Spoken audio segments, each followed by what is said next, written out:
مشینیں بنا دی، اوزار بنا دیے، آلات بنا دیے، سبھی چیزیں بنا دی. یہ انسان نہ بنا تو دنیا میں فساد ہی فساد ہے.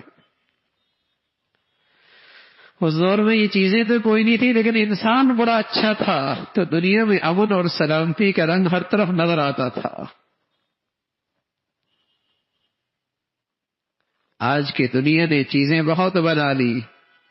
کاغذ دیکھی تو کہاں کیا کچھ بنا دیا، لوہے سے کیا نقشے بنا دیے، پتھر نے کیا کیا نقشے اختیار کر لیے، پلاسٹک سے کیا کیا تصویریں بنا دی گئی، کیا کچھ نہیں کر دیا گیا.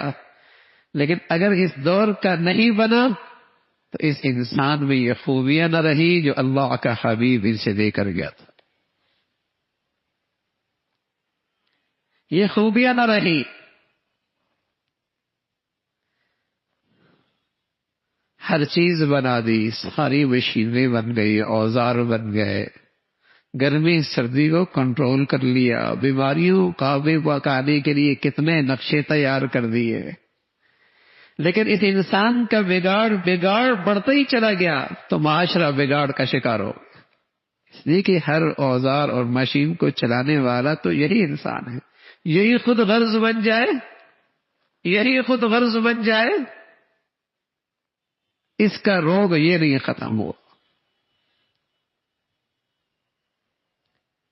پہلے آواز نہیں پہنچتی تھی، آلات نہیں تھے، ملاقات نہیں ہوتی تھی، سواریاں نہیں تھی، مدد کو کرنے کے لیے آواز نہیں جا سکتی تھی، مدد پہ پہنچنے کے لیے سواریاں موجود نہیں تھی. لیکن دل موجود تھا، کان موجود تھے، بہت دور کی آواز سن لیا کرتا تھا اور بہت دور کا درد کا احساس ہو جایا کرتا تھا. اب سننے کے آلات ہیں، پہنچنے کے ذرائع ہیں، لیکن دل مردہ ہے. اپنا بوڑھا باپ گھر کے دوسرے کمرے پہ ہے، اس کی آواز بھی نہیں پہنچتی. آنکھوں کے سامنے تڑپتی ماں ہے، وہ بھی دل پہ چوٹ نہیں مارتی. پہلے یہ اوزار نہیں تھے کہ آواز پہنچائی جائے، مدد کو پہنچا جائے،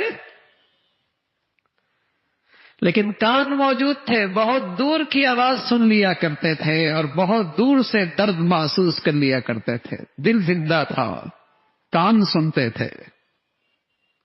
آج آلات ہیں، اوزار ہیں، سواریاں ہیں، پہنچنے کے سارے نقشے ہیں، بات پہنچنے کے سارے سلسلے ہیں، لیکن وہ کان نہ رہے کہ سن سکے آواز، دل نہ رہا کہ درد محسوس کر سکے. تو ایک زندہ معاشرے کے لیے، ایک کامیاب سوسائٹی کے لیے یہ خوبیاں ہیں کہ وہاں عملی خیر خواہی زندہ ہو، عملی خیر خواہی زندہ ہو، اندر وہ جذبہ ہو، صدقہ، بھلائی کا جذبہ. میں عرض کروں میرے عزیزوں، سوسائٹی کی ایک چھوٹی سی اکائی گھر کے اندر ہر شخص اپنے اغراض کی زندگی گزار رہا ہو، وہ گھر جہنم بن جاتا ہے.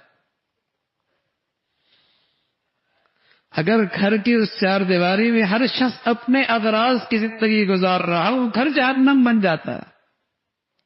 تو پھر دیکھیے معاشرے اور سوسائٹی کا کیا حال ہو.